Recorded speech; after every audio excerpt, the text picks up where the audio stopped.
padre profetiza o fim da igreja.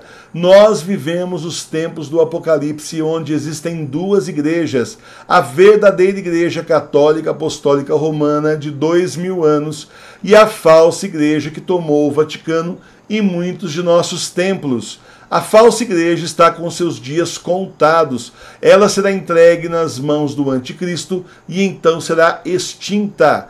Essa profecia foi feita pelo padre Ratzinger, o nosso Papa Bento XVI, em 1969. Veja a mensagem até o final, porque além de falar do fim da igreja falsa, o Papa Bento XVI também fala da verdadeira igreja, o remanescente da igreja verdadeira que somos nós. Veja aí. O futuro da igreja pode e vai sair daqueles cujas raízes são profundas e que vivem da plenitude pura de sua fé.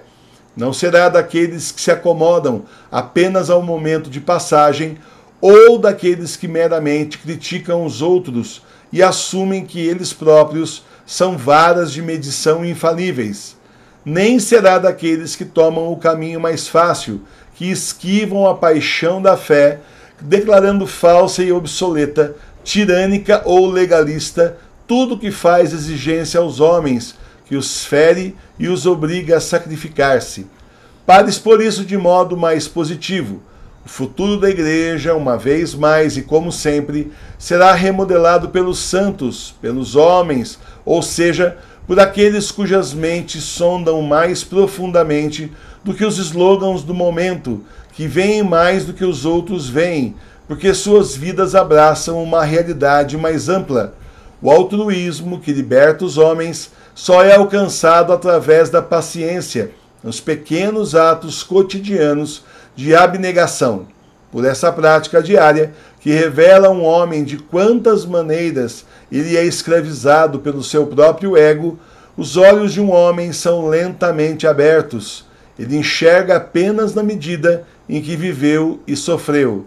Se hoje já não conseguimos mais tomar consciência de Deus, é porque achamos tão fácil evadir-nos, fugir das profundezas de nosso ser, seja por meio dos narcóticos ou de algum outro prazer.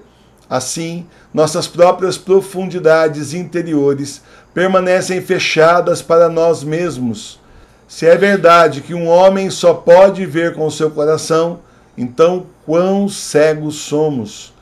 Como tudo isso afeta o problema que estamos examinando, significa que a grande conversa daqueles que profetizam uma igreja sem Deus e sem fé é apenas conversa vazia. Não precisamos de uma igreja que celebre o culto da ação nas orações políticas. Isto é absolutamente supérfluo. Portanto, tal igreja se destruirá. O que permanecerá é a igreja de Jesus Cristo, a igreja que crê no Deus que se tornou homem e nos promete vida além da morte. O tipo de padre que não passa de assistente social pode ser substituído pelo psicoterapeuta e outros especialistas. Mas o sacerdote, que não é apenas um especialista, que não se mantém à margem observando o jogo, dando conselhos oficiais, mas em nome de Deus se coloca à disposição do homem e permanece ao lado dele em suas tristezas, alegrias, esperanças e medo, esse realmente é insubstituível. Vamos dar um passo adiante. Da crise de hoje surgirá a igreja do amanhã, uma igreja que perdeu muito. Ela vai se tornar pequena e terá que começar de novo, mais ou menos desde o início. Ela não poderá mais habitar muitos dos edifícios que construiu em prosperidade.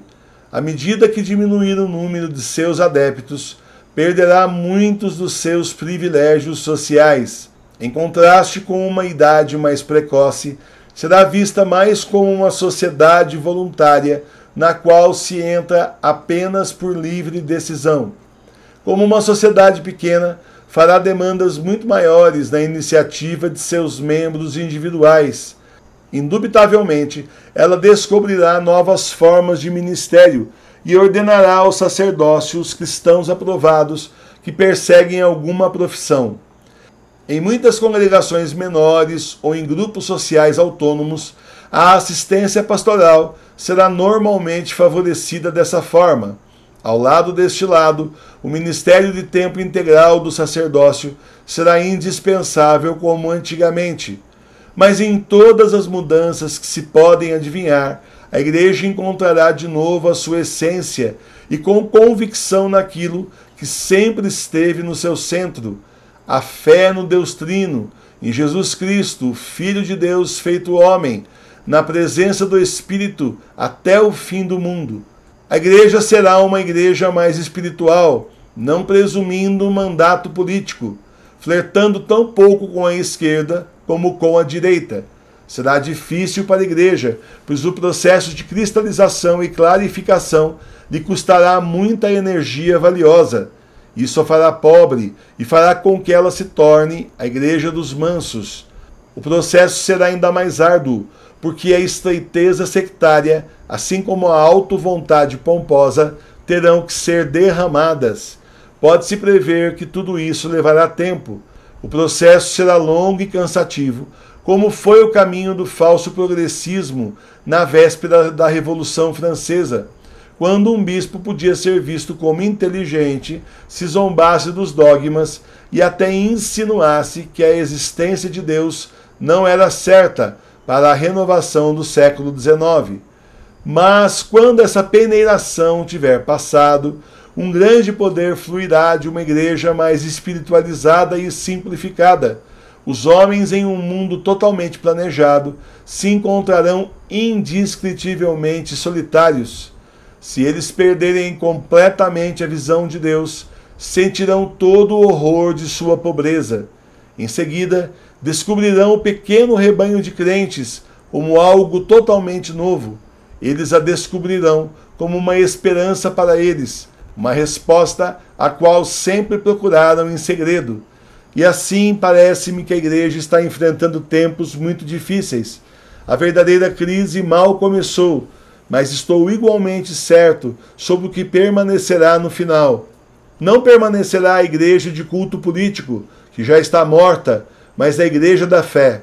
Pode muito bem não ter mais o poder social dominante que teve até recentemente, mas vai desfrutar de um frescor e um reflorescimento, e será vista como casa do homem, onde ele vai encontrar vida e esperança para além da morte.